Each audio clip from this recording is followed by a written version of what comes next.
Hi there, I'm Dr. Roger Landry, and this is We're All in This Together, because we are. Here I am with Teresa and Danielle again, my very smart, gracious colleagues. We have a podcast that we do regularly called The Bright Side of Longevity, how to get the most out of your longer lifespan now. That's one thing, but we bring to that podcast skills that we feel are very appropriate for this particular time, as we're all kind of hunkered down, except those absolutely heroic healthcare workers and other first responders and others who are out there, and can't thank them enough. But most of us are hunkered down, and so it's a time for us to kind of rethink things that most of the time we don't allow time for. We rush around and very rarely are mindful of some of the things that are there. So that's preventive medicine, public health, Teresa with coaching, Danielle with and public health, and Danielle with positive psychology, and with spiritual skills and some coaching also. I mean, these two, they're just loaded with skills, and they're usually the opening act for me. So, and I'm the closer for them. That's probably more appropriate. In other words, we bring these skills, we think that they're appropriate, and we bring them to this particular time, and thanks for being with us. All we want to do is help. So today, I'm thinking we might talk about, at a time when we're feeling we've lost so much, seemingly a lot of the things we love to do, being with people we love to do, doing things, eating in restaurants, celebrating, even grieving with people. Funerals and things just aren't happening. That maybe we should think about the other side of the coin, what we're grateful for. There's no question, the research is very positive. The people who are half full type people, very positive people, and Danielle knows this very well. All she knows about positive psychology. They're healthier. They tend to live longer, by the way, and stay healthier, and are, by definition, in better moods and appreciate their life more. So garnering that is usually being grateful for what we have. That's a major component of this half full type of mentality and approach to life. And we're really not usually grateful for things. Maybe when we first get a car, we're grateful we have a car or a boat or whatever. But what we're really grateful for, and I've seen this on the deathbed of people, they don't talk about things, they talk about relationships, our people, and what they mean to us, and what they have done for us, and how we feel connected to them. And this things like happening now, I think, begins to sort of underline the fact that we are all interconnected, and that it is our relationships that bring us the greatest joy and pleasure. Sometimes something intervenes in relationships like that, and people drop out of our lives because of an event or something. We may be angry, and we may be have a lifelong grudge against someone. So maybe this is a time, this is a very unusual time, certainly to appreciate those around us. If not holding them close, you can, I guess, if you're a family, but at least holding them close in your heart. Tender heart is what Buddhist psychology calls this.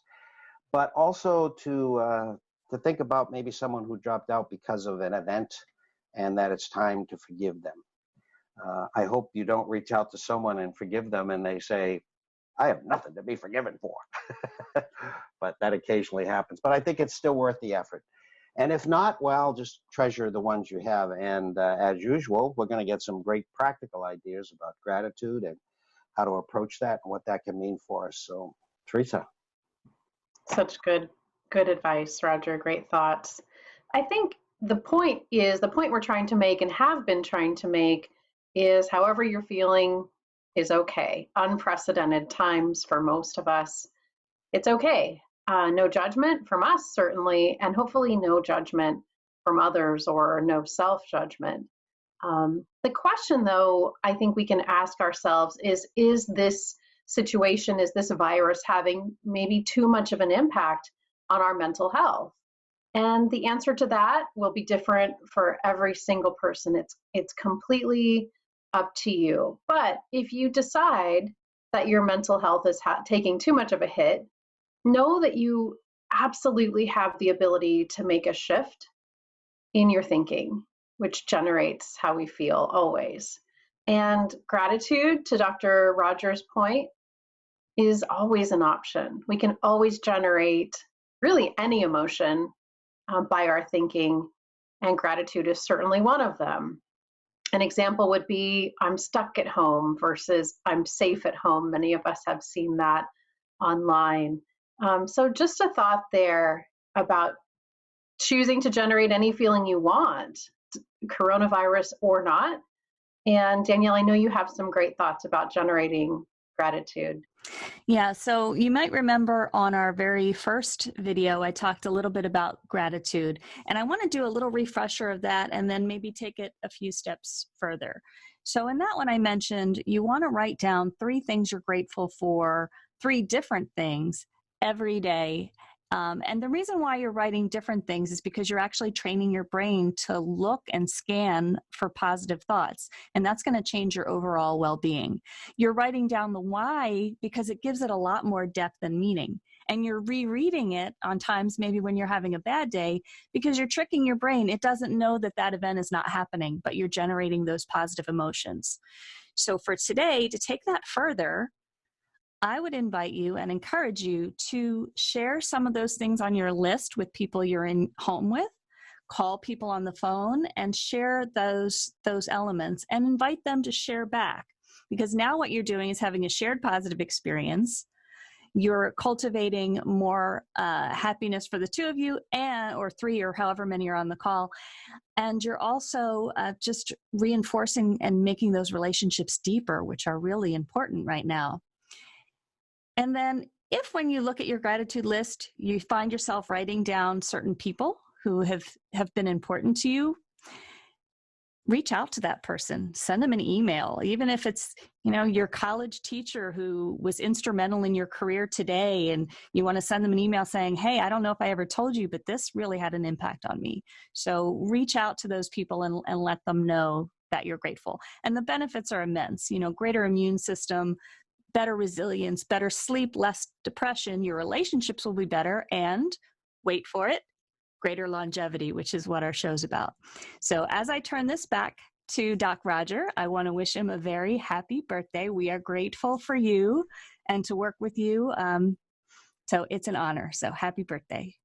Oh, thank you, Danielle. Thank you very much. I appreciate it. Birthdays make you think about lots of things.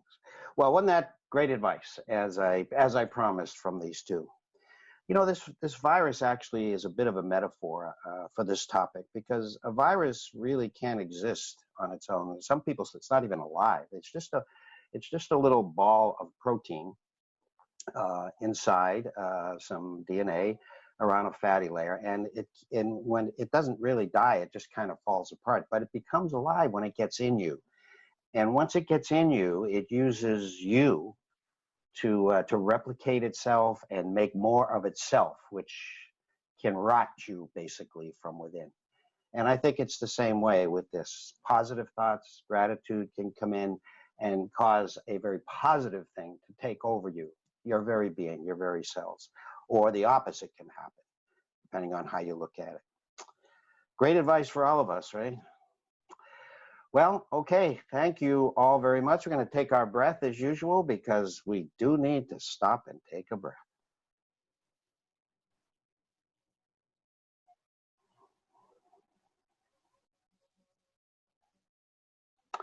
Well, we're grateful for you being here. Thank you all. Indeed.